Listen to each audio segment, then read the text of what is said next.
네, 그래서 여기가 이제 오늘 배울 컨텐츠고요. 내용이 막 그렇게까지 또 많진 않아요. 하다 보면은.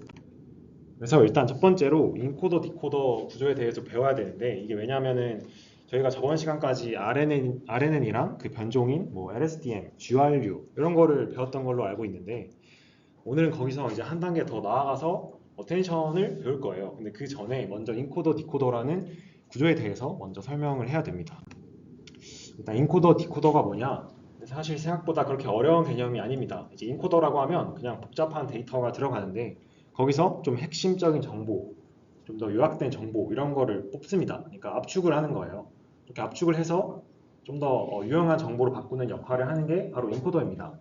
단순하게 데이터가 처음에는 좀 복잡한 데이터가 들어오는데 거기서 핵심적인 정보를 압축한다. 그게 인코더라고 보시면 됩니다.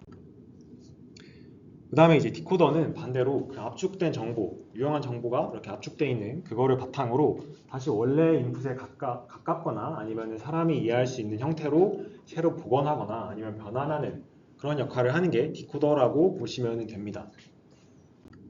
그래서 간단하게 그림으로 표현하면 저렇게 이제 인풋이 들어오는데 얘가 인코더를 거쳐서 뭔가 압축된 정보가 들어가 있는 뭐 레이턴트라고도 부르고요. 아니면 피처라고 부르기도 하고 아니면 레프레젠테이션이라고 부르기도 합니다. 뭐 그런 압축된 정보로 이렇게 변환이 되고 걔가 디코더에 들어가면서 다시 인간이 이해할 수 있는 형태의 아웃풋 데이터로 변환이 됩니다. 그래가지고 딥러닝 논문들을 보면 다 이제 인코더 디코더는 무조건 이렇게 거의 무조건 이렇게 표현을 하고 있어요. 이렇게 사다리꼴 형태로 해가지고 인코더 디코더를 표현을 합니다. 반대로 이제 논문의 피겨를 보는데 이런 사다리꼴이 있다? 그러면 99% 그냥 디코더라고 생각을 하시면 돼요. 그래서 인코더 디코더는 뭐 몇 년도 어디 논문에 나온 뭔가 그런 구체적인 모델 이런 게 아니라 그냥 모델의 전반적인 구조를 정의하기 위한 추상적인 그런 개념이라고 보시면 됩니다. 그래가지고 이게 저희가 지금까지 배웠던 거랑 완전히 다른 그런 새로운 개념이 사실 아니에요. 그냥 생각해보면 인코더와 디코더는 지금까지 배운 CNN, 뭐 RNN 이런 것들로 구현을 할 수 있습니다. 그래서 그 예시로 저희가 아마 D2D 시간에 그 CNN을 가지고 뭐 이미지 분류를 한다 이런 거를 충분히 배웠을 것 같은데 그거를 인코더 디코더 구조로 이해할 수 있습니다. 왜냐하면은 일단 처음에 이제 RGB 데이터니까 뭐 이렇게 224 곱하기 224 곱하기 3 이런 이제 이미지가 들어오죠. 이거는 인간이 이해할 수 있는 복잡한 뭐 그림 같은 이미지죠. 그런 게 들어와가지고 이제 CNN이라는 모델에 들어오면 뭐 컨볼루션도 거치고 아니면 뭐 중간에 FC 레이어 이런 게 있으면 그런 것도 거치고 그런 것들을 거쳐서 결국 어떤 중요한 정보가 압축된 이런 한 개의 벡터로 표현이 됩니다. 그렇게 벡터로 표현이 되고 얘가 뭐 예를 들어서 10개의 클래스로 이제 이미지를 분류한다라고 하면 여기는 이제 512짜리 벡터니까 이제 FC 레이어가 붙겠죠. 512 곱하기 10을 해주는 FC 레이어가 붙어가지고 그 압축된 정보가 담긴 벡터를 바탕으로 10개의 클래스 중 하나로 분류를 하게 되죠. 그래서 이런 전형적인 이미지 분류 CNN이 마치 인코더 디코더 구조로 간주될 수 있습니다. 그래가지고 CNN이랑 그 컨볼루션 같은 이런 레이어를 통해서 이런 작은 벡터로 압축하는 게 마치 인코더고 그 작은 벡터를 가지고 이제 FC 레이어를 거쳐서 이렇게 이미지 분류를 위한 그런 벡터 뭐 10개의 클래스면 길이가 10짜리 벡터로 아웃풋을 내는 게 마치 디코더와 같다라고 생각을 할 수 있습니다. 그래서 여기서 또 트랜스퍼 러닝이라는 아주 짧은 개념이 나오는데 이게 뭐 간단한데 생각보다 중요한 개념이에요. 이제 트랜스퍼 러닝이 뭐냐면 쉽게 말해서 이런 인코더와 디코더로 구성된 그런 모델에서 인코더가 결국 인풋으로부터 중요한 정보를 뽑는 역할이잖아요. 그러면은 인코더를 이제 그대로 두고 다른 태스크에 쓸 수도 있을 거예요. 왜냐하면 얘는 그냥 뭔지 모르겠지만 중요한 정보를 뽑는 역할이니까 얘는 그대로 두고 디코더만 다른 걸로 갈아 끼우거나 아니면 디코더를 새로 우리가 하고 싶은 다른 태스크에 맞게 파인 튜닝 시키거나 뭐 그런 식으로 해가지고 새로운 태스크에 이 모델을 활용할 수가 있습니다. 그래가지고 이런 거를 트랜스퍼 러닝이라고 하는데 다시 한번 정리드리자면 이 인코더는 그대로 두고 인코더는 이제 중요한 정보를 뽑는 역할이니까 여기까지는 그대로 두고 디코더만 다른 걸로 갈아 끼우거나 아니면 새로 학습을 하겠다. 그거를 통해서 새로운 태스크에 사용을 할 때 굳이 처음부터 다 학습하지 않고 얘는 그대로 두고 얘만 학습해도 되게 하겠다. 좀 더 효율적으로 활용을 할 수 있겠죠. 그게 바로 트랜스퍼 러닝이라고 보시면 됩니다. 그래가지고 이 인코더를 이제 학습을 안 하고 그대로 둔다고 했었는데 그런 거를 이제 프리즈 한다고 표현을 해요. 그래가지고 논문들을 보시면 그 뭐 이런 인코더 같은 모듈을 프리즈 한다고 하면 이런 식으로 뭐 눈송이 모양의 이런 아이콘 이런 게 들어가 있게 됩니다. 그래가지고 이런 거 트랜스퍼 러닝이라고 기억하시면 될 것 같아요. 네, 그래서 여기까지 이제 인코더, 디코더에 대해서 설명을 드렸는데 다음으로는 그 저희가 머신 트랜슬레이션을 중심으로 어텐션을 설명드린다고 했으니까 그거에 대해서 한번 짧게 짚고 넘어가도록 하겠습니다. 일단 머신 트랜슬레이션이라고 하면 그냥 대단한 게 아니고 뭐 한국어를 영어로 번역을 하는데 그러니까 번역 태스크를 하는데 그거를 사람이 아니라 기계에 맡기면 그냥 다 머신 트랜슬레이션입니다. 근데 그 중에서도 이제 지금 딥러닝 모델을 사용하기 전에 옛날에는 그 statistical machine translation이라고 해가지고 좀 더 고전적인 접근 방식이죠. 딥러닝 모델을 쓰는 게 아니라 그냥 데이터를 기반으로 뭔가 뭐 확률을 세거나 아니면 빈도수를 세거나 그런 식으로 확률적인 그런 메서드로 접근을 해서 번역을 하려고 했던 게 statistical machine translation 줄여서 SMT라고 합니다. 그래가지고 요거는 어떻게 하느냐? 이것도 뭐 무슨 확률적 모델로 접근한다고 하는데 뭔가 모델 같은 거를 구축을 하고 그런 게 아니라 사실 그냥 단순히 생각하면 뭐 단어나 아니면 문장의 빈도수 같은 거를 세고 그리고 그 빈도수를 바탕으로 가장 확률이 높은 아웃풋을 이런 식으로 내보내는 그런 게 바로 이 SMT의 접근이라고 보시면 될 것 같아요. 뭐 예를 들어서 주어진 어떤 데이터가 있잖아요. 뭐 요 문장은 요걸로 번역됐다. 요거는 요걸로 번역됐다. 이런 데이터가 있는데 거기에서 이거 데이터를 세보니까 안녕하세요라는 코리안 그 문장은 영어 문장 헬로우로 총 5번 번역이 됐고 그리고 다른 문장으로는 2번 번역이 됐다. 그러면은 얘로 번역될 확률이 7분의 5잖아요. 그러면 결국 요거를 맥시마이즈 하는 y는 헬로우가 되니까 그럼 그냥 확률적으로 봤을 때 얘는 얘로 번역될 확률이 제일 높다. 그러니까 얘를 얘로 번역을 하겠다. 뭐 이런 식으로 빈도수를 세거나 확률을 계산을 해가면서 정말 직접 이렇게 카운트를 하면서 통계적으로 접근하는 게 SMT라고 보시면 될 것 같습니다. 그래서 이게 굉장히 고전적인 접근 방식인데 뭐 당연히 여러 단점이 있었겠죠. 뭐 사람이 하나하나 뭔가 수작업으로 처리를 해줘야 된다든가 아니면 정확도가 높지 않다든가 아니면 노이즈 같은 거에 좀 약하다 이런 단점이 있었습니다. 그래가지고 나온 게 이제 딥러닝의 등장 이후로 딥러닝을 여기저기 많이 썼으니까 그 큰 신경망을 머신 트랜슬레이션에 써보자 해가지고 뉴럴 머신 트랜슬레이션 줄여서 NMT라고 하는데 그 NMT 중에서도 저희가 방금 배웠던 인코더 디코더 구조를 적용할 수 있을 거예요. 그래서 이 인코더 디코더 구조로 엔드 투 엔드라고 하는데 이건 그냥 단순히 모델이 있는데 이거를 이렇게 분할하지 않고 그냥 한 번에 모델을 학습하거나 사용할 수 있도록 그러니까 하나의 어떤 일체적인 그런 구조를 가지도록 하는 게 이 엔드 투 엔드라고 보시면 될 것 같아요. 그래가지고 어떻게 하면은 이 번역 태스크에 인코더 디코더를 적용을 할 수 있을까? 이것도 그림을 보면은 생각보다 그렇게 어렵지 않습니다. 이런 사람이 이해할 수 있는 기계 입장에서는 좀 복잡한 데이터를 인풋으로 넣어줍니다. 그럼 인코더가 여기서 중요한 정보만 뽑아서 이제 대부분의 경우 벡터로 표현이 되는데 이런 아까도 배웠던 레이턴트 아니면 피처 같은 요약된 정보, 압축된 정보가 담긴 벡터를 인코더가 아웃풋으로 뽑아요. 그러니까 압축을 하는 거죠. 그럼 여기에는 대충 뭔가 안녕하세요라는 그런 의미가 담긴 그런 정보가 이 벡터 안에 들어있을 거예요. 그럼 얘가 디코더로 들어가서 다시 이거를 인간이 이해할 수 있는 이제 우리가 원하는 건 안녕하세요로 그대로 출력되는 게 아니라 영어로 번역하는 거를 원하겠죠. 그래가지고 인간이 이해할 수 있는 이 헬로우라는 영어 문장으로 번역을 하도록 하는 게 저희의 목표입니다.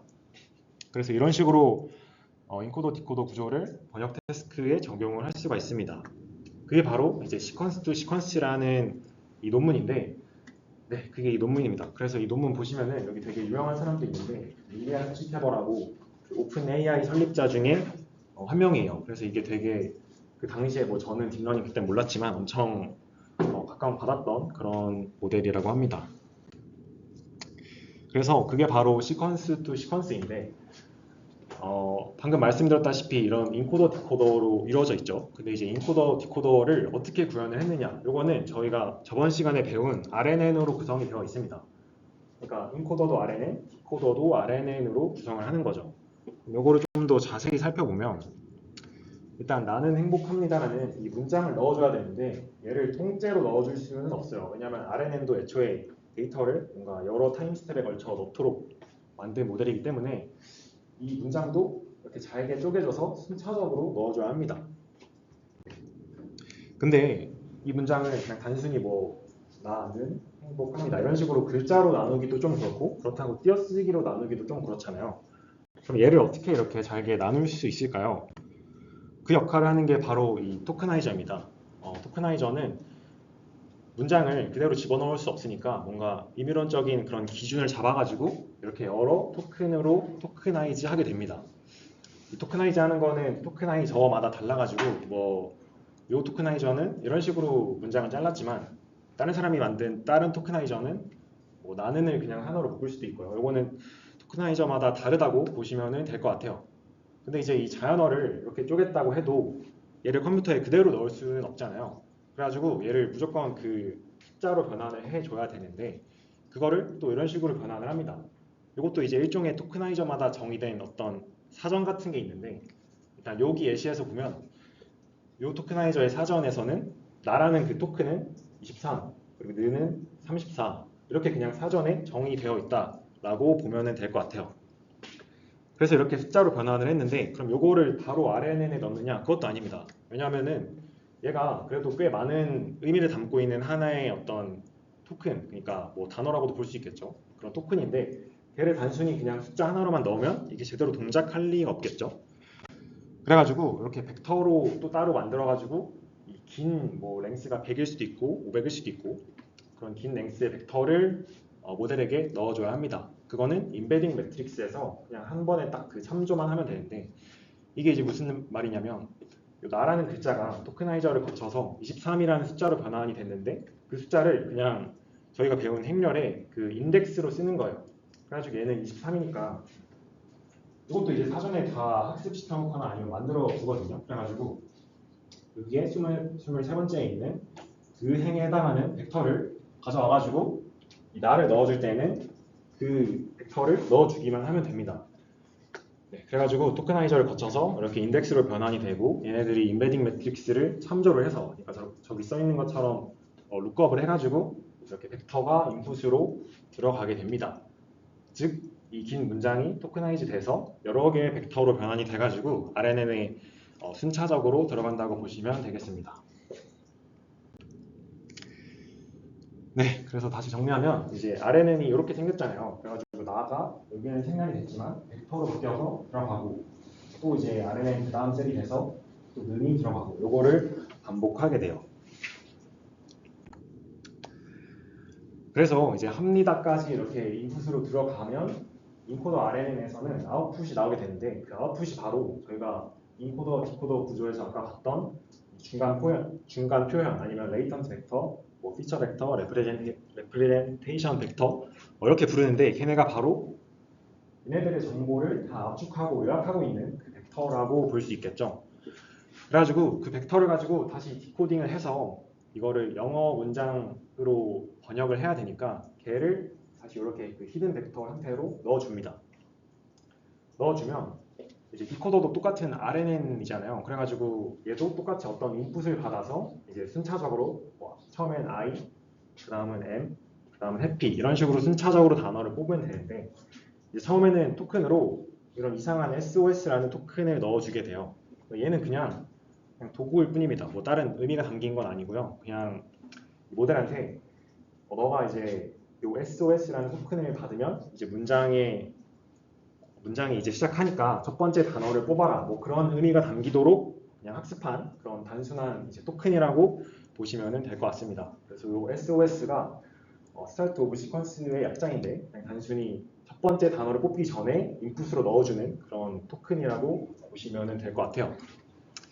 그래서 정리를 하면 이제 인코더 RNN을 거쳐서 문장들이 표현이 돼서 매 스텝마다 인풋으로 들어가고 그럼 결국 마지막에 아웃풋으로 얘네들의 정보가 다 압축된 하나의 벡터가 나오는데 걔를 다시 디코더에 넣어가지고 처음에 SOS 토큰부터 시작해서 순차적으로 이렇게 I가 나오고 그 다음에는 I가 이제 아웃풋으로 나왔으니까 걔를 다시 인풋으로 넣어서 그 다음에는 이제 M을 출력하고 요거를 반복한다고 보시면 될 것 같습니다. 그리고 이제 마지막 단어를 출력하게 되면 더 이상 출력할 필요가 없으니까 아까 SOS 토큰이랑 반대로 EOS 토큰을 출력을 하게 돼요. 이것도 이제 모델한테 학습을 시킨 거예요. 이제 이런 문장이 들어오고 네가 여기까지 이제 아웃풋을 다 냈으면 이제 문장 출력 끝내라. 여기서 이제 출력 끝내라라고 이것도 이제 학습한다고 보시면 될 것 같습니다. 그래서 문장이 끝난다는 거를 이제 지시하는 토큰이 바로 요 EOS 토큰이라고 볼 수 있습니다. 근데 이제 여기서 피처 포싱이라는 개념이 있는데 이것도 이제 사실 뭐 어려운 개념은 아니에요. 이거는 뭐냐면 아까 이제 처음 SOS 토큰이 들어가고 원래 I를 출력하도록 학습을 하고 싶었는데 근데 모델이 아직 학습이 덜 됐거나 하면 잘못 예측을 해가지고 I가 아니라 U라는 단어를 출력할 수 있잖아요. 이 U가 다시 인풋으로 들어가면 모델 입장에서 내가 인풋으로 받은 거는 나는 행복합니다인데 처음부터 그냥 틀린 단어를 출력을 했으니까 얘가 다시 입력으로 들어가면 그 다음 출력도 틀리게 나올 거고 그게 계속 반복되면 계속 틀린 출력만 하게 될 거예요. 이거는 모델이 제대로 학습을 하지 못하게 되기 때문에 이제 모델의 학습 속도가 크게 느려지게 됩니다. 그래서 이거를 방지하기 위해 이제 티처 포싱은 그 교사가 학생한테 틀린 거를 알려주듯이 이 아웃풋이 뭐 틀렸건 맞았건 그 다음 스텝의 인풋은 무조건 맞은 거를 넣어주자라는 겁니다. 요거를 통해서 이제 모델이 좀 틀린 예측을 학습 도중에 틀린 예측을 했더라도 그거를 보정을 해가지고 그 다음 스텝부터는 좀 더 제대로 된 예측을 할 수 있도록 돕는 게 티처 포싱이라고 할 수 있습니다. 그래서 얘가 적용이 되면 학습 오류를 좀 줄이고 안정적인 학습으로 학습 속도가 향상이 되게 됩니다. 네, 그래서 여기까지가 이제 시퀀스 투 시퀀스의 어떤 전반적인 모델 작동이었는데 혹시 궁금한 점 있으신 분 있나요? 네, 없으시면은 로스 펑션에 대해서 또 설명을 드리도록 하겠습니다. 요거는 이제 결국 얘도 딥러닝 모델이니까 최종적으로 로스를 구해가지고 걔를 역전파 시켜서 이제 모델을 학습을 시켜야겠죠. 그러면 로스 펑션을 어떻게 정의할 수 있는지를 또 생각을 할 수 있는데 기본적으로 이제 모델 같은 경우는 각 타임 스텝마다 앞에서는 그냥 하나의 단어만을 예측한다 이런 식으로 설명을 드렸는데 실제로는 이런 확률 분포를 예측을 하게 됩니다. 마치 이제 CNN에서 개랑 고양이를 분류하게 할 때 사진을 넣어주면 뭐 개일 확률 0.8, 고양이일 확률 0.2 이런 식으로 출력이 되는데 그거랑 똑같다고 보시면 돼요. 그래가지고 모델은 각 타임 스텝마다 이제 현재 타임 스텝에 내가 예측한 단어를 이런 분포 형태로 출력을 합니다. 그래서 여기 같은 경우는 모델이 현재 타임 스텝에 이제 i라는 단어일 확률 0.7, u는 0.2, v는 0.1로 예측을 했다고 보시면 돼요. 그럼 이걸 가지고 진짜 이 타임 스텝에 얘가 출력했어야 했던 정답 단어랑 비교를 해가지고 로스를 구하면 되겠죠. 근데 그때 사용하는 로스가 바로 크로스 엔트로피 로스라는 건데 요거는 이제 아까 모델이 출력하는 그 확률 분포, 그러니까 일종의 벡터 형태죠. 그거랑 정답에 해당하는 벡터를 이 크로스 엔트로피라는 수식으로 비교를 해서 로스를 구하게 돼요. 근데 이제 정답에 해당하는 벡터는 이것도 사실 단순하죠. 이거를 원합 벡터라고 하는데 현재 타임 스텝에 모델이 예측했어야 하는 그 정답 단어 그게 바로 i라면 i에 해당하는 값만 1.0으로 하고 나머지는 그냥 0.0으로 두는 거예요. 그래가지고 이제 얘만 원이니까 원합 벡터라고 부른다고 합니다. 그래서 정답에 해당하는 그 벡터랑 모델이 현재 타임 스텝에 예측했던 그 확률 분포 요거 두 개를 비교를 해서 당연히 요 값이 다르면 다를수록 로스가 커지게 되겠죠. 그래서 그렇게 로스를 만들고 그거를 각 타임 스텝마다 로스를 구해가지고 걔네들을 뭐 당연히 이것도 구현마다 다르겠지만 여기에서는 다 더해가지고 평균을 내서 최종 로스를 구하게 됩니다. 그러면 최종 로스를 여기서 구하게 되면 걔가 다시 이렇게 이런 식으로 역전파가 돼서 결국 맨 앞에 인코더까지 흘러가게 되고 그런 식으로 학습이 이루어지게 됩니다. 네, 그래서 지금까지 배웠던 시퀀스 투 시퀀스 모델 같은 경우는 컨디셔널 랭귀지 모델이라고 하는데 이거는 이제 저희가 그 확률 통계 시간에 조건부 확률이라는 걸 배웠잖아요. 그래서 그거랑 거의 유사하다고 보시면 될 것 같아요. 조건부 확률에서 이제 p, y 기분 x라고 하면 x가 주어졌을 때 y의 확률인데 그거랑 시퀀스 투 시퀀스가 굉장히 유사하다라고 볼 수 있어요. 이제 시퀀스 투 시퀀스 모델에서 모델이 출력을 하는 거는 디코더에서 이루어지는데 그 디코더에서 다음 단어를 어떻게 출력하는지 그거를 생각해 보면 처음에 받았던 그 인코더의 인풋으로 들어오던 요 소스 센텐스와 그리고 디코더에서 지금 전에 타임 스텝까지 내가 예측했던 그 단어들 그 타겟 센텐스들을 바탕으로 다음 단어를 예측을 하게 됩니다. 그래가지고 여기가 이제 지금 타임 스텝에 내가 예측할 단어라고 하면 인풋 X에는 그 인풋으로 들어왔던 그 소스 문장과 지금까지 내가 예측했던 그 단어들 그게 바로 저 X에 해당이 된다고 보시면 될 것 같아요. 그래서 그 요 X에 해당하는 정보 같은 경우는 지금 페이지가 뒤로 가기가 안 되는데 X에 해당하는 정보 같은 경우는 그 RNN 셀에서 RNN이 이제 아웃풋을 내기 전에 이전 타임 스텝으로부터 히든 벡터를 하나 받잖아요. 그 히든 벡터 하나 안에 이 정보가 다 압축돼서 들어간다고 보면 됩니다. 근데 사실 생각해보면 그게 좀 허술하다라고 느낄 수도 있어요. 왜냐하면 그 많은 정보를 어떻게 요만한 벡터 하나 안에 넣느냐라고 생각을 할 수 있는데 그 문제를 해결하는 게 바로 저희가 좀 이따가 배울 어텐션이라고 보면 될 것 같습니다. 그래서 이런 시퀀스 투 시퀀스 모델은 지금은 이제 그 번역 태스크를 예시로 들었는데 그거 말고도 그냥 뭐 인풋으로 어떤 시퀀스의 시퀀스 텍스트들이 들어오고 아웃풋도 시퀀스인 텍스트라면 다 적용이 될 수 있습니다. 네, 그러면은 시퀀스 투 시퀀스에서 그 디코더가 결국 단어들을 뱉으면서 문장을 만들게 되는데 이 문장을 만드는 방법에도 여러 가지 방법이 있어요. 그래서 크게 이 디코딩과 샘플링으로 나눠지는데 저희가 일단 하고자 하는 거는 뭔가 제일 말이 되는 문장, 그러니까 확률로 따졌을 때 제일 최대가 되는 그런 확률을 가지는 문장을 아웃풋으로 내고 싶은 건데 근데 단순히 그 디코더 RNN 셀에서의 가장 확률이 높은 단어만을 선택하는 거는 결국 종합적으로 봤을 때는 제일 높은 확률이 아닐 수 있어요. 예를 들어서 이 타임 스텝에서 이 행복에 해당하는 그 예측한 확률이 0.5고 뒤에는 0.45여가지고 그냥 그리디하게 이제 뒤에는 안 보고 여기만 보고 여기가 제일 높으니까 얘를 뽑아야겠다 하고 그 다음에 또 하니까 이제 또 0.55고요. 그럼 결국 이 문장의 확률은 이거 곱하기 이거여가지고 30.3% 정도가 되는데 근데 이게 최적이 아닐 수 있다는 거죠. 실제로는 이제 모든 그 경우의 수를 따져봤을 때는 불행이라는 단어를 예측할 확률이 0.45여서 여기서는 제일 높지 않았지만 결국 그 다음까지 이렇게 다 종합적으로 따지면 45%여서 결국 이 문장보다 얘가 더 좋은 답이었을 수 있습니다. 그래서 이렇게 단순히 제일 높은 것만을 따지는 그리디 디코디 방식은 최적의 결과가 나오지 않을 수 있다라고 볼 수 있기 때문에 네, 그렇게 볼 수 있습니다. 근데 그렇다고 해서 방금 여기 그림에 있었던 그 모든 경우의 수를 다 계산을 해서 제일 확률이 높은 거를 뽑는다? 그거는 너무 비효율적이고 말이 안 되겠죠. 그래서 적절한 전략으로 이 디코딩과 샘플링 측면에서 여러 가지 방법들이 존재하게 됩니다. 디코딩이라고 하면 그냥 뭐 간단하게 방금까지 했던 것처럼 제일 좋은 답은 무엇일까? 이거를 찾는 게 디코딩이라고 보시면 되고 샘플링을 그 무작위성을 좀 넣어준다라고 해서 샘플링이라고 보시면 되겠습니다. 그래서 디코딩에서 이제 빔 서치 디코딩이라는 방식이 있어요. 요거는 그리디 디코딩에서는 지금 보시면은 얘가 그 숫자로 표현이 되어 있는데 다 음수거든요. 근데 이 음수 숫자 값이 제일 클수록 그러니까 얘가 마이너스 0.9고 얘가 마이너스 0.7이니까 얘가 더 크잖아요. 얘가 더 좋은 단어, 그러니까 더 높은 확률의 단어라고 보시면 됩니다.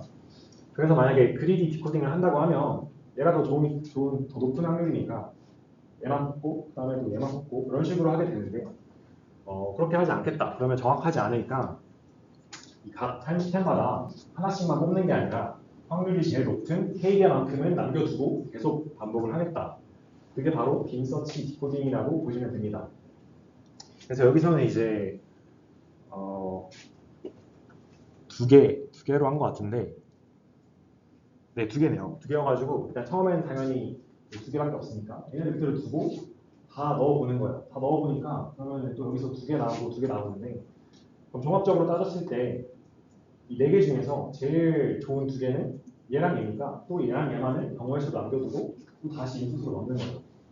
그러니까 병렬적으로 진행을 하는 거죠. 또 넣으니까 또 4개 나오는데 또 여기서 제일 좋은 이 2개만 남기고 이거를 계속 반복을 해서 이제 그리디 디코딩보다 더 좋은 결과를 얻겠다라는 게 빔 서치 디코딩입니다. 근데 이제 이런 빔 서치 디코딩 방식도 문제가 있어요.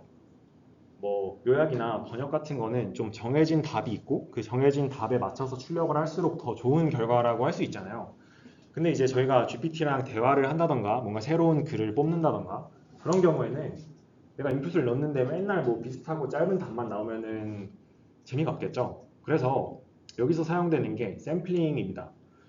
이제 뭐 요거를 예시로 들자면 이런 인풋을 넣었을 때 저희가 지금까지 배운 빔 서치를 하면 가장 확률이 높은 단어들만을 계속 뽑게 되기 때문에 이제 틀리진 않지만 그러니까 요 질문에 대해서 틀린 응답은 아니지만 별로 뭔가 무작위성이 없고 좀 풍부한 그런 다양한 답이 나오지 않게 돼요. 빔 서치를 하면.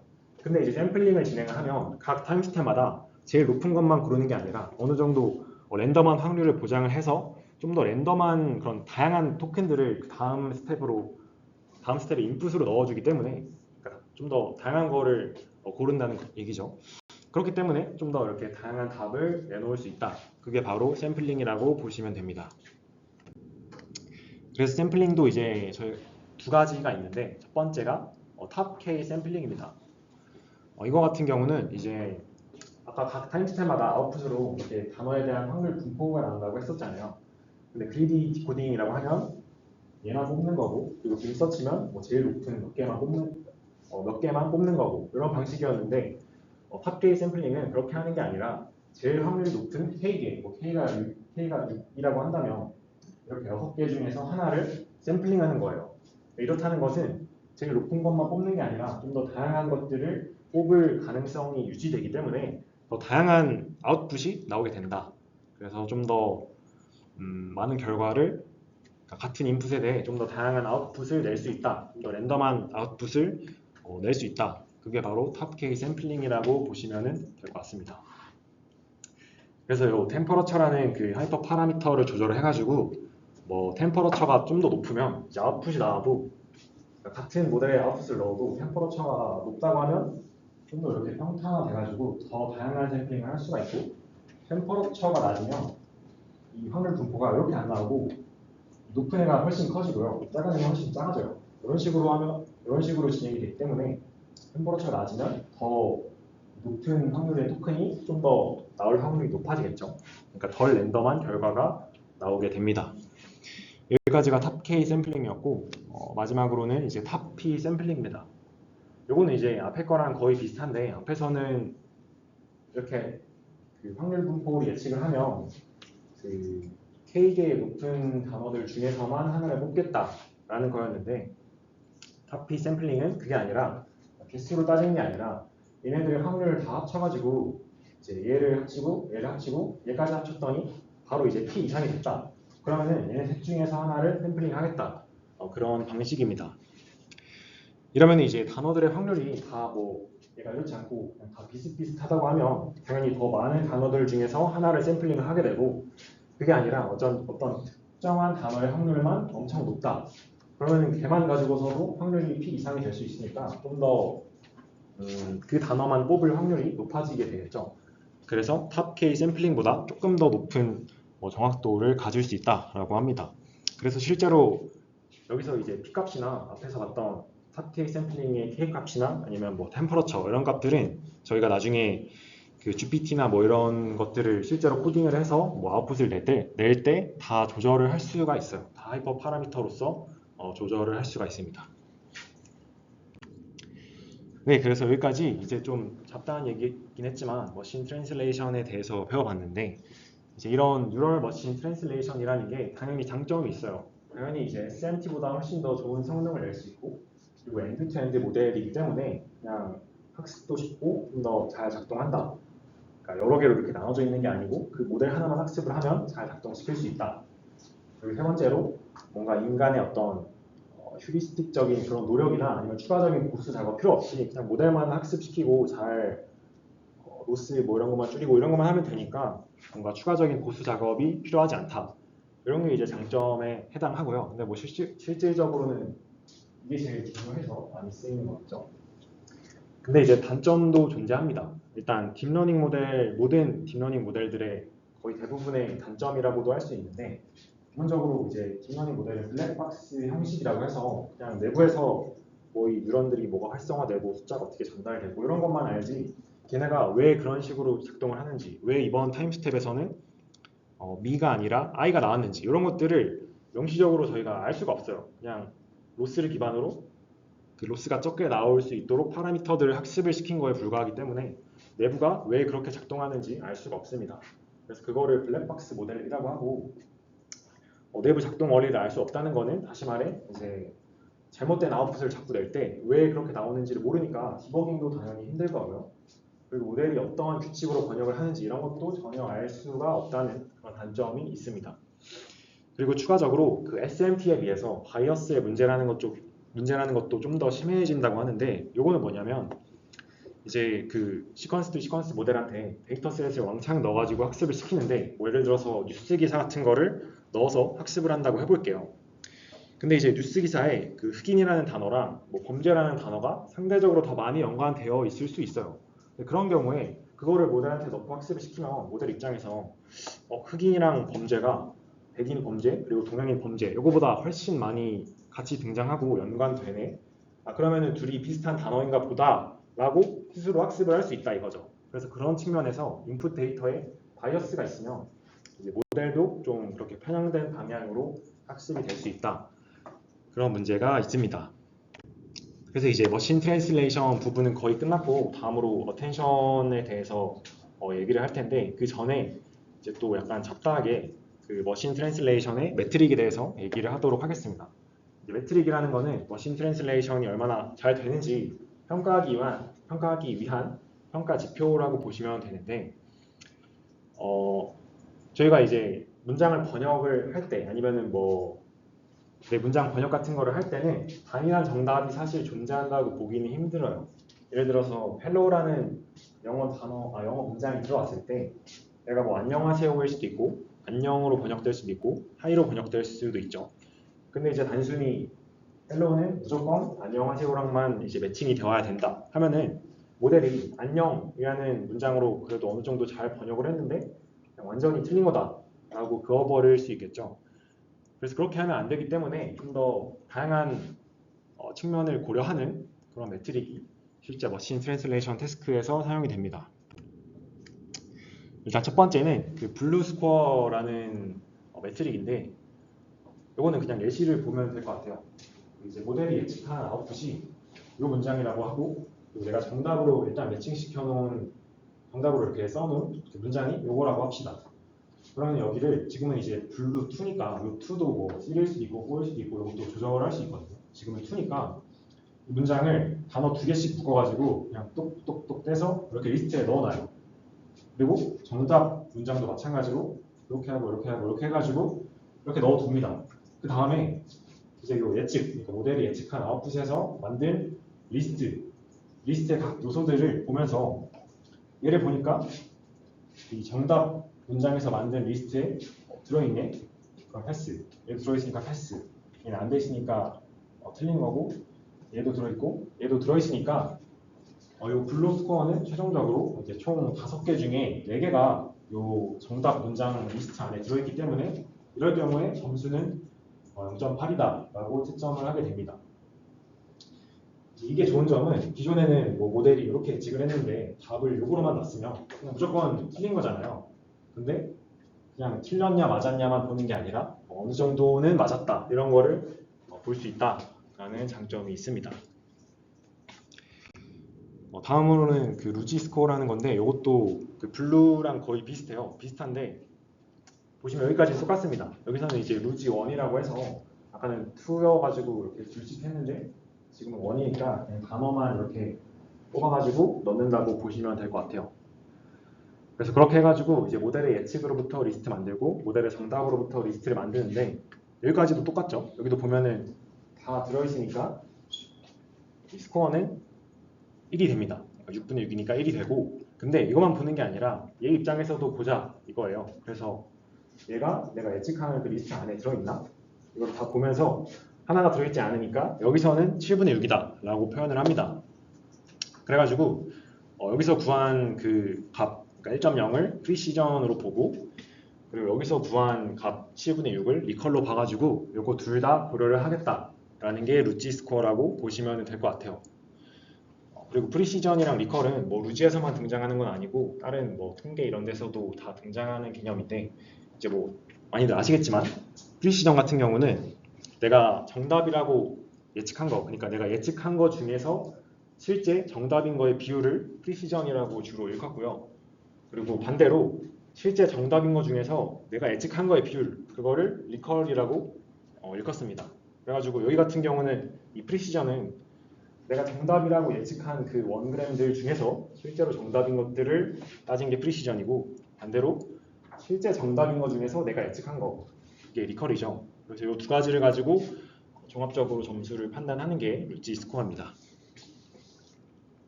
그리고 요 루지 L 같은 경우는 이것도 거의 비슷한데, 이제 그 롱기스트 커먼 서브시퀀스라고 해서 여기에 이제 이 단어의 시퀀스들 중에서 여기에 등장하는 애들을 가지고 그러니까 최대한 길게 만드는 그 시퀀스를 세는 거예요. 그래가지고 뭐 예를 들자면 여기서는 이 전체 시퀀스가 이렇게 다 연속적으로 등장을 하잖아요.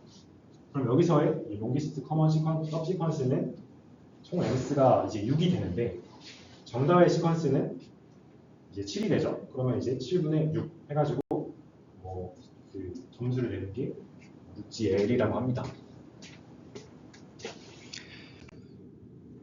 네, 그리고 마지막으로 이제 메테오 스코어랑 TER 스코어가 있는데, 요거는 일단 메테오 스코어도 지금까지 봤던 거랑 거의 유사한데, 방금까지 봤던 거는 뭐 이제 2g으로 더 캣이라는 게 있으면 얘는 무조건 더 캣이라는 자기 그 똑같이 생긴 단어랑만 같아야 이제 같은 걸로 판정이 되잖아요. 근데 메테오 같은 경우는 그렇게 완전 똑같이 완전 같은 단어만 맞는 걸로 보겠다, 이게 아니라 이제 동의어나 아니면 그 그 단어를 좀 더 쪼개가지고 뭐 어근으로 나눌 수 있잖아요. 그래서 그런 것까지 나눠가지고 뭐 뭐가 있을까요? 뭐 go라는 단어가 있고 went라는 단어가 있으면 둘이 뭐 다른 단어긴 하지만 그래도 어느 정도는 비슷한 의미를 담고 있잖아요. 그래서 그런 것까지 감안을 해서 좀 더 그런 시메틱한 부분을 고려하겠다라는 게 메테오라고 보시면 될 것 같습니다. 그래서 얘는 그 블루 스코어보다 얘는 그래서 그 프리시전과 리컬 중에서 리컬이라는 지표를 더 강조를 하기 때문에 블루 스코어보다 좀 더 필수 정보를 보존을 하는, 그러니까 정답을 얼마나 잘 맞췄는지 그거를 우선시한다고 보시면 될 것 같습니다. 다음은 TER인데 이거는 저도 써본 적이 없거든요. 써본 적은 없는데 그냥 단순히 그 모델이 출력한 거랑 그리고 실제 정답에 해당하는 문장을 비교를 해서 뭐 그 단어 같은 거를 몇 번 삽입을 해야 실제 정답과 같아지는지, 아니면 몇 번 삭제를 하거나 몇 번 다른 단어로 대체를 해야 실제 정답과 같아지는지, 그런 거를 그 카운트 해가지고 점수를 측정한다고 합니다. 그래서 뭐 비교하면 이런데 이거를 뭐 외워둘 필요는 없는 것 같고 그냥 필요할 때만 잘 찾아서 보면 될 것 같습니다. 그래서 다음으로 이제 진짜 오늘의 토픽인 어텐션에 대해서 설명을 할 텐데, 그 전에 일단 한 10분 정도 쉬었다 하면 좋을 것 같아요. 그래서 5시 5분에 시작할 테니까 그때까지 오시면 될 것 같습니다.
네. 그러면은 이제 어텐션에 대해서 나머지 부분 설명하도록 하겠습니다.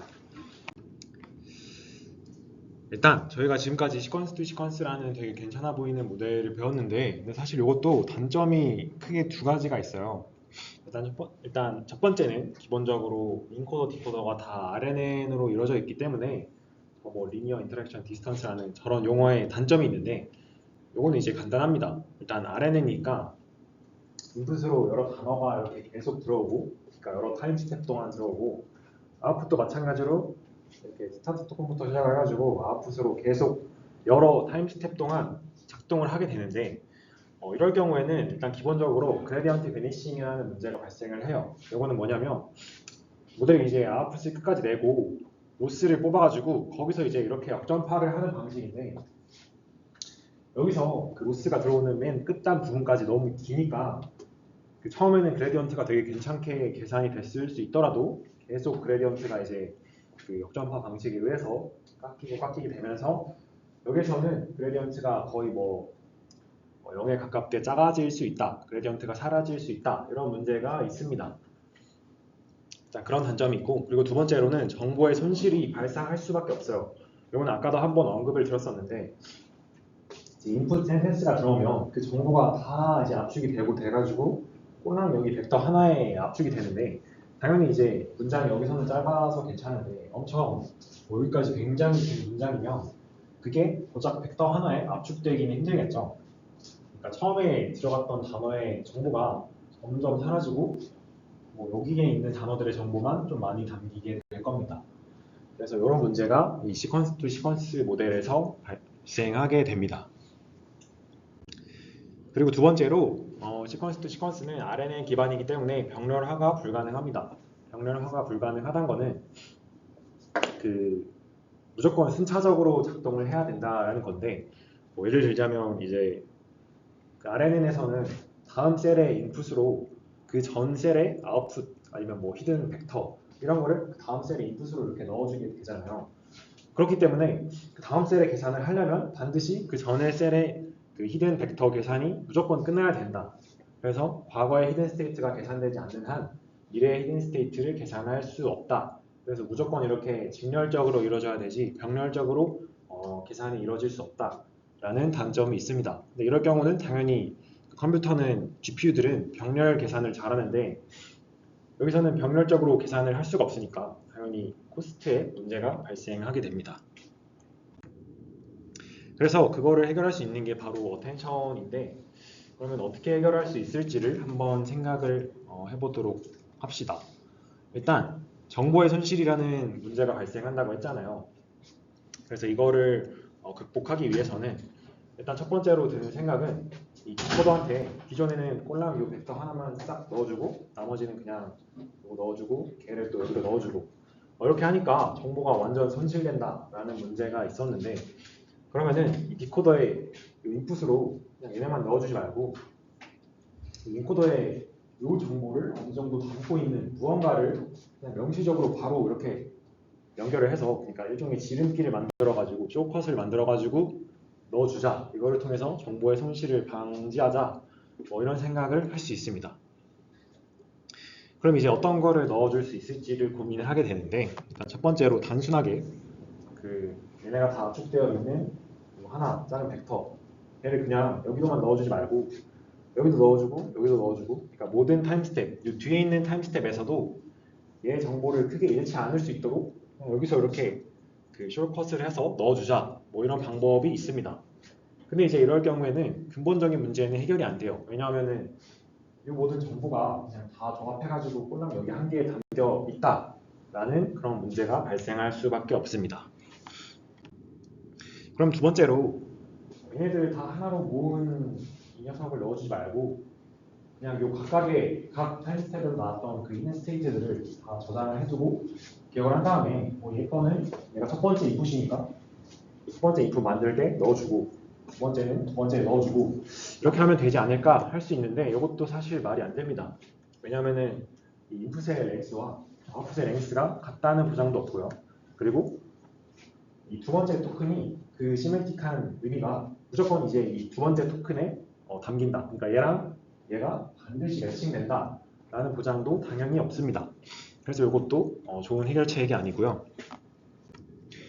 그래서 이제 세 번째로 등장하는 게 바로 그 앞에서 말씀드렸던 첫 번째랑 두 번째를 좀 약간 종합한 듯한 그런 느낌의 해결책이라고 볼 수 있어요.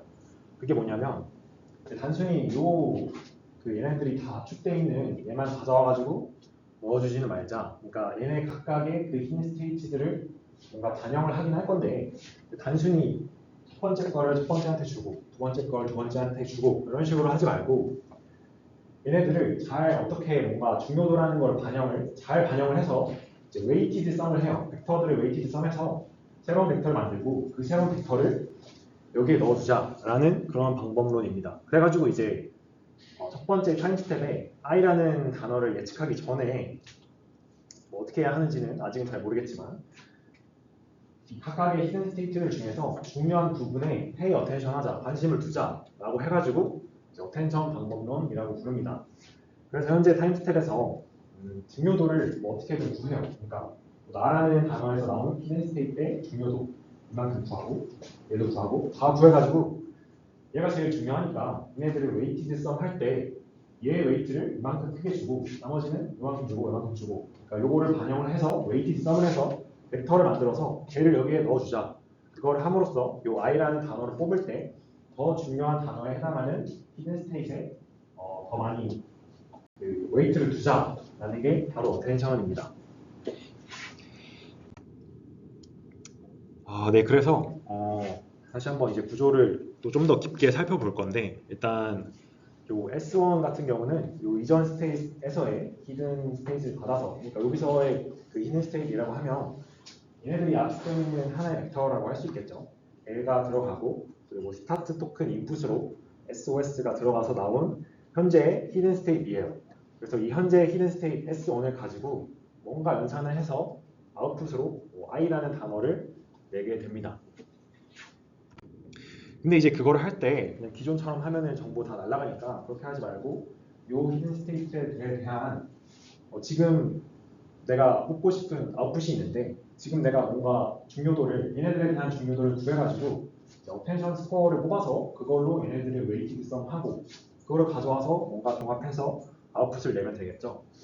근데 그걸 하려면 아까 유사도를 구한다고 유사도가 아니라 중요도를 구한다고 했는데 그 중요도를 어떻게 구하냐면 이제 유사도 방식으로 유사도 기반으로 구한다고 합니다.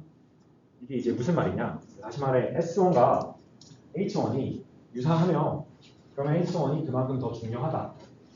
그리고 S1과 H4가 다르면 유사도가 낮으니까 중요하지 않다라고 간주하겠다 이겁니다.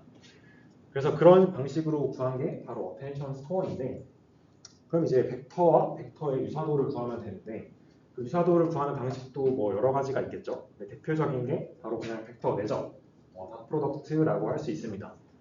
뭐 예를 들어서 얘가 1,1이고 H1이 1,1이면 같은 벡터라서 유사도가 높아야 되잖아요. 내적을 하면 결과가 2가 나오죠. 근데 이제 반대로 H4가 마이너스 1, 마이너스 1이면 얘네들이 완전 유사도가 다른데 내적을 해보니까 마이너스 2가 나오죠. 즉, 두 벡터를 다 프로덕트 해가지고 값이 높으면 더 유사한 거고 그러면은 더 중요한 걸로 간주를 하고 반대로 다 프로덕트 했더니 엄청 값이 낮다. 그러면 유사도가 낮다. 중요도도 낮다. 그럼 덜 얘를 반영하겠다.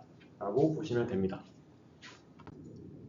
그래서 그런 식으로 해가지고 이제 얘가 그 내적 다 프로덕트 결과값인데 그걸 그대로 쓰지 않고 저희가 웨이티드 썸을 한다고 했으니까 얘네들을 다 합쳤으면 1이 나오면 좋겠어요. 그래가지고 소프트맥스에 그냥 넣어준 거예요. 그래서 사실상 값의 그 스케일 자체는 달라졌어도 얘가 제일 큰 값, 얘가 제일 작은 값 이거는 그대로 유지가 되는데 얘네들을 합치면은 다 1이 되도록 소프트맥스에 이렇게 넣어줍니다. 그러면 이제 알 수 있는 거는 S1과 H1은 이만큼 유사하고 H4와 S1은 이만큼 유사하다 이런 걸 알 수 있으니까 유사도를 그 중요도로 사용을 한다고 했으니까 그럼 이제 이 벡터를 이만큼 반영하고 얘를 이만큼 이런 식으로 반영을 해서 웨이티드 썸을 하면 되는 거죠. 그래서 이 수식을 보시면 요것들을 웨이트로 써서 얘네들을 웨이티드 썸을 해서 하나의 벡터를 만들고 걔를 가지고 얘랑 네 그리고 얘랑 사용을 해서 아웃풋을 내게 됩니다. 그러니까 아웃풋을 낼 때 기존에는 이 하나의 그 압축된 벡터나 얘만 사용을 해가지고 아웃풋을 냈는데 추가적으로 여기에 어텐드를 하겠다. 그래서 그걸로 웨이티드 썸을 해서 시원을 만들고 걔까지 사용을 해서 아웃풋을 내겠다. 이게 어텐션이라고 보시면 됩니다. 그래서 그거를 간단하게 설명한 게 요 수식인데 이건 앞에서 설명드린 거랑 거의 똑같다고 보시면 됩니다. 네, 그래서 구조를 보면은 뭐 사실 앞에서 말씀드린 거랑 똑같죠. 이제 요거는 뭐 쓰인 게 좀 다른데 얘는 begin of sentence라고 얘도 똑같은 그냥 스타트 토큰이에요. 그래가지고 스타트 토큰 넣어주고 지금까지의 정보가 담긴 이 압축 벡터가 들어가고 그렇게 해서 히든 스테이트가 나오면 걔랑 얘네들의 유사도를 구해서 중요도를 뽑고 중요도를 기반으로 얘네들을 웨이티드 썸해서 가져와서 실제 아웃풋을 내겠다. 그게 이 그림입니다. 그래서 그거를 모든 타임스텝마다 반복을 하게 돼요. 이게 이제 어텐션인데 왜 좋은지는 뭐 약간 짐작이 가셨겠지만 조금 더 자세하게 살펴보도록 합시다. 일단 뭐 당연히 성능 좋아졌고요. 그리고 중요한 점은 아까 그 시퀀스 투 시퀀스에서 발생한 문제를 해결할 수 있습니다.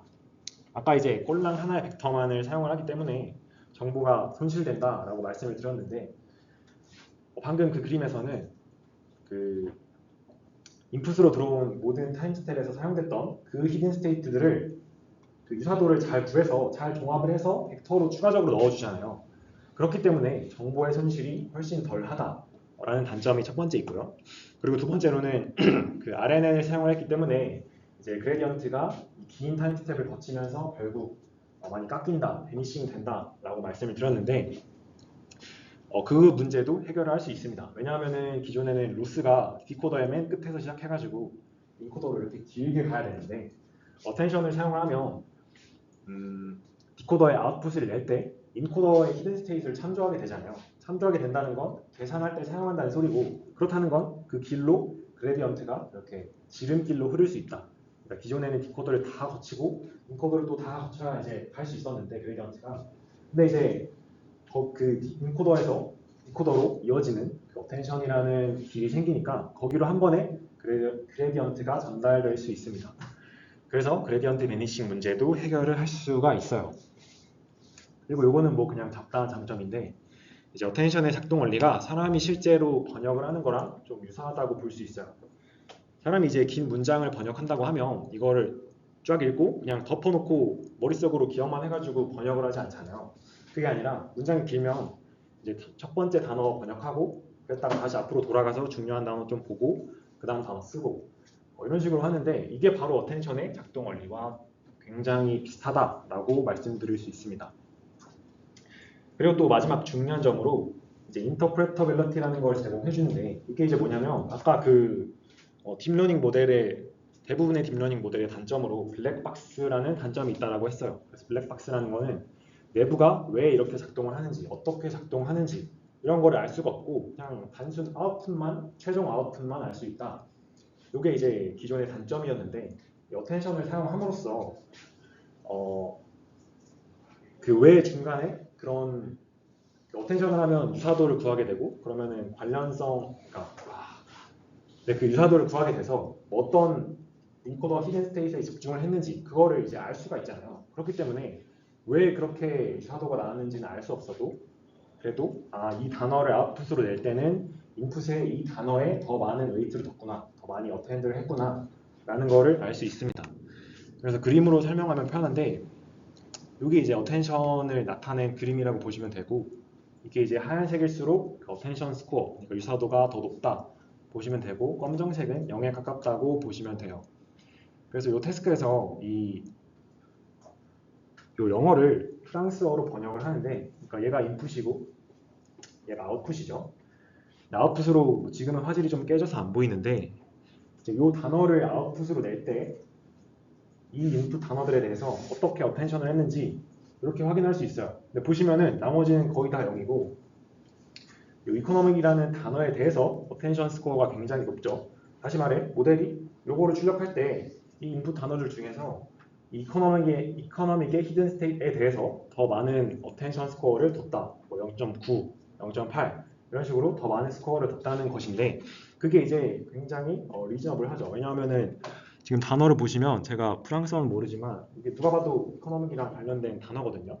근데 이 단어를 뽑을 때 인풋 단어들 중에서 그거에 해당하는 그러니까 시멘틱적으로 유사한 단어에 더 많이 어텐드를 했다라는 사실을 이렇게 명시적으로 알 수 있는 겁니다. 즉 딥러닝 모델이 왜 이런 식으로 동작을 하는지 거기에 대해서 전체는 아니더라도 이제 일정 부분에 대해서 이런 설명 가능성을 이 어텐션이 부여를 한다라고 볼 수 있습니다.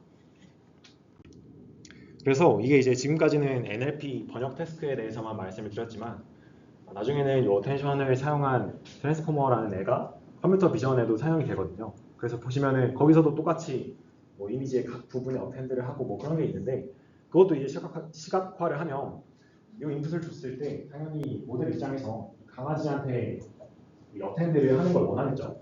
그래서 실제로 모델한테 이거를 넣었을 때 어느 부분에 어텐드 했는지 봤더니 이 빨간 부분에 대해서 어텐션 스코어가 높고 별로 의미 없는 부분에 대해서 어텐션 스코어가 낮게 나왔다라는 거를 알 수 있습니다. 그러니까 모델이 어떻게 중간에 이렇게 동작을 했는지 어느 부분에 집중했는지는 알 수 있게 되는 거죠.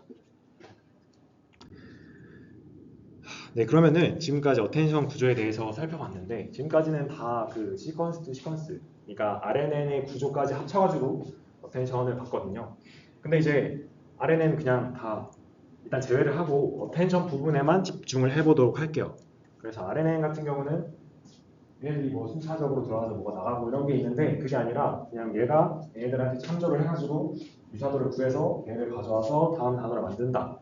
이런 어텐션 부분만 한번 보도록 합시다. 그러면은 이제 여기만 보면 되죠. 얘가 얘네들한테 뭐 어떻게 어텐드를 해서 아웃풋이 어떻게 되는지 그것만 보면 되겠습니다.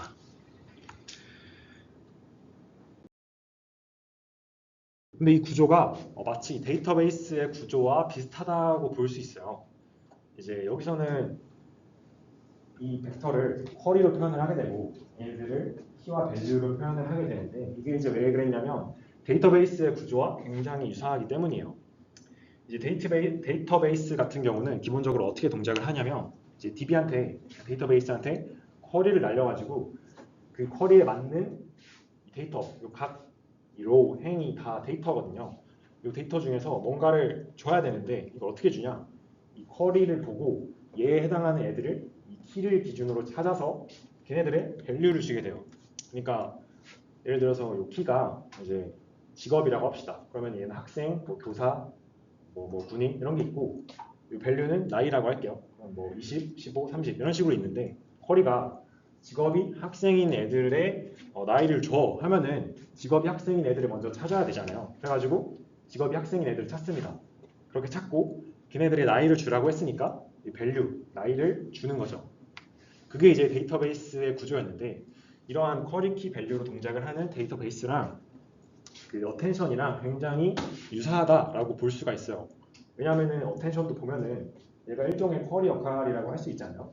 그래서 이 S1이라는 쿼리가 얘네들한테 쿼리를 날려가지고 나랑 유사한 애들의 나랑 이 기존 인코더 히든 스테이트들의 유사도를 구해가지고 그 유사도를 기반으로 웨이티드 썸을 해서 아웃풋을 줘라 뭐 이런 식으로 할 수 있는데 그때 S1이 마치 쿼리와 같고 얘네들과 유사도를 구하게 되는 얘네들이 마치 얘네들이 이제 그 S1과 유사도를 구하게 되는데 얘네가 마치 키와 같고 그리고 또 여기서는 이제 키랑 밸류가 달랐지만 여기서는 얘네들을 가지고 뭐 웨이티 썸을 해서 아웃풋을 내잖아요. 그래가지고 얘가 이제 마치 쿼리, 얘네들이 마치 키와 밸류와 비슷하다라고 볼 수 있습니다. 그래서 이거를 왜 설명드렸냐면 이제 앞으로 어텐션을 설명을 할 때 이 친구는 무조건 쿼리라고 일컫고 그리고 얘네들은 키 밸류라고 일컫거든요. 그래가지고 이 파트를 설명을 드렸고 근데 이제 여기서 조금 더 일반화를 시켜서 생각을 해볼 수 있어요. 지금은 사실 보면은 아니 이거 같은 건데 왜 키랑 밸류라고 따로 하지? 라고 의문을 가지실 수 있는데 그건 당연히 이제 다음 어텐션 구조부터는 지금은 키랑 밸류가 같지만 나중에는 분리를 합니다. 분리를 이제 어떻게 하게 되냐면 조금 더 일반화된 구조를 생각을 해보도록 할게요. 앞에서 말씀드렸던 대로 RNN이랑 LSTM은 그러니까 그런 거는 부셔두고 어텐션 부분만 생각을 해봤을 때 일단 저희가 지금까지 본 걸로는 그 쿼리가 하나였잖아요. 그 S1. 근데 이제 쿼리를 뭐 여러 개 줄 수도 있겠죠.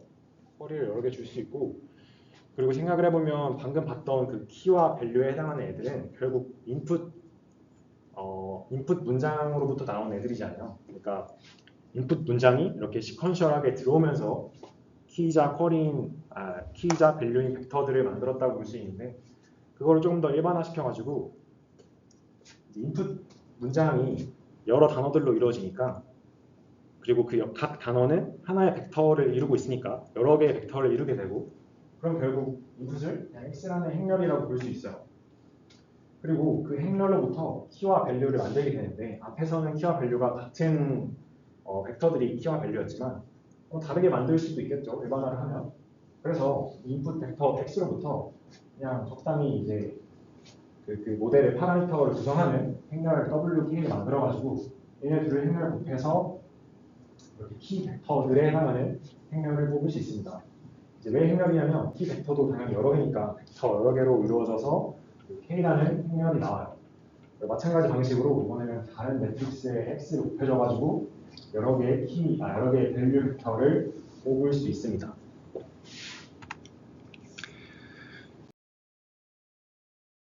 네, 그래서 인풋 X로부터 이제 이 X1부터 X3를 합친 게 인풋 매트릭스 X인데 걔를 WK에 곱해서 또 여러 개의 키 벡터들이 나오게 됩니다. 그러면은 이 쿼리도 이제 여러 개라고 했었는데 이 쿼리 1 입장에서 얘네 셋에 대한 그 유사도를 구해야겠죠. 그거는 뭐 그냥 아까 말씀드렸던 것처럼 벡터를 그 다 프로덕트 해가지고 구하면 됩니다. 그리고 쿼리도 여러 개니까 Q2 입장에서도 다 구해야 되고 3, 4도 마찬가지죠. 그 다음에 이제 아까도 얘네들을 구해서 그대로 사용하는 게 아니라 합쳐서 1이 됐으면 좋겠다. 그래서 소프트맥스를 거친다라고 했었잖아요. 그래서 얘네들을 합치면은 1이 될 수 있도록 소프트맥스를 거쳐서 이렇게 해줍니다. 그러면 얘네 셋을 합치면 이제 1이 되고 또 얘네 셋도 1이 되고 얘네 셋 다 똑같을 거예요. 그래서 여기까지가 이제 지금까지 배운 부분이었는데 아까는 이제 키 벡터와 밸류 벡터가 똑같았었죠. 그래가지고 요 유사도를 가지고 얘네들을 얼마나 반영할지 웨이티드 썸을 했었는데 그게 아니라 이번에는 좀 더 다르게 만들고 싶다 했었잖아요. 그래가지고 인풋 X로부터 또 다른 웨이트 매트릭스 WV에다 곱해서 밸류 벡터들을 만들고 이번에는 요 유사도를 가지고 얘네들을 웨이티드 썸하는 게 아니라 따로 만든 밸류 벡터를 웨이티드 썸을 할 수 있겠습니다. 마찬가지로 얘네 유사도를 가지고 또 얘네들을 웨이티드 썸 할 수도 있을 것이고 그렇다는 것은 이제 최종 아웃풋으로 이제 Q1 입장에서는 K1, 2, 3에 대해서 유사도를 구하고 걔네들을 확률값 합치면 1이 되는 확률값으로 만들어주고 그걸 가지고 밸류 벡터를 웨이티드 썸을 해서 아웃풋을 만들 수 있어요. 그리고 그거를 Q2, Q3, Q4에 대해서 똑같이 해줄 수 있죠. 이게 이제 좀 더 일반화된 버전의 어텐션이라고 보시면 됩니다. 그래서 이렇게 아웃풋이 따로 나오게 되는데 근데 이제 여기서 아까 시퀀스 투 시퀀스에서 여러 가지 문제점이 있었는데 병렬화가 불가능하다는 문제가 있었잖아요. 근데 이거는 조금 전에 배운 거 말고 그 전에 처음에 설명드렸던 어텐션으로는 병렬화가 안 됐었겠죠. 그러니까 과거에 그 RNN 기반이었으니까 과거의 히든 스테이트가 계산돼야 그 다음에 히든 스테이트를 계산할 수 있다라는 문제가 있었는데 좀 전에 보여드린 그러니까 RNN을 다 제외하고 어텐션만 봤을 때는 얘네들이 병렬적으로 작동을 할 수가 있어요. 그러니까 Q1을 가지고 Y1을 만드는데 Y1이 만들어져야 Y4가 만들어질 수 있느냐? 그건 아니죠. 왜냐하면은 Y4를 만들려면 얘네 셋이랑 얘네 셋이 있으면 되는데 얘네 셋은 여기서 나온 거고 얘는 여기서 나온 거잖아요. 그럼 결국 Y4를 만들려면 얘네 셋, 얘 셋, 얘 셋, 그리고 Q4 이것만 있으면 Y4를 만들 수 있습니다. 그러니까 이제 어텐션만 보면 병렬화가 가능하다. 라고 볼 수 있는 거죠. 네, 어텐션은 병렬화가 가능하기 때문에 그러면은 그 RNN에다가 어텐션을 더했을 때는 병렬화가 안 됐는데 그럼 그게 RNN 때문이니까 그러면 그냥 RNN 부셔버리고 어텐션만 쓰면 안 될까 해서 나온 게 이제 유명한 트랜스포머고요. 이 트랜스포머라는 모델이 이제 그 유명한 이 논문에 나왔는데 이 논문의 말이 방금 제가 설명드린 거를 다 담고 있어요. 이제 RNN에다가 어텐션을 써가지고 성능 좋아진 건 알겠어. 근데 이제 RNN 때문에 병렬하면 안 되잖아. 그럼 RNN 부시고 어텐션만 써라 라고 해서 어텐션 이즈 얼른 니드라는 유명한 논문이 등장을 하게 되었고 여기서 이제 트랜스포머가 소개가 돼서 그게 지금의 그 딥러닝의 어떤 큰 붐을 일으켰다고 봐도 될 것 같습니다. 네, 그래서 다음 시간에 그 김민준 씨가 트랜스포머에 대해서 설명을 드릴 건데, 근데 요거 인용수가 이게 말이 안 돼요. 18만 회인데 이거 아인슈타인 아저씨가 평생 쓴 게 이제 18만 회고, 그 앤드류 용이라고 좀 되게 유명하신 분이 있는데 이 사람이 쓴 게 그러니까 살면서 쓴 논문 다 합친 인용수가 이제 28만인데 이제 그 트랜스포머는 그냥 요 논문 하나만 가지고 한 18만, 19만 회 정도의 인용을 기록을 하고 있습니다. 그렇다는 것은 그만큼이나 이 논문 하나가 진짜 이런 유명한 아저씨만큼이나 큰 영향력을 가지고 있다라고 보시면 되고 다음 시간에 설명될 그 트랜스포머에 대해서 이제 좀 많이 이해를 하셨으면 좋겠다라는 느낌으로 이 슬라이드도 넣어봤습니다. 근데 이제 트랜스포머도 뭐 그렇게까지 새로울 건 없고 그냥 방금 말씀드린 어텐션에서 그냥 조금 더 뭔가를 첨가한 것 뿐이에요. 그래가지고 다음 시간 열심히 들어주시고 네, 강의 여기까지 하고 이제 다음 실습으로 넘어가도록 하겠습니다. 감사합니다.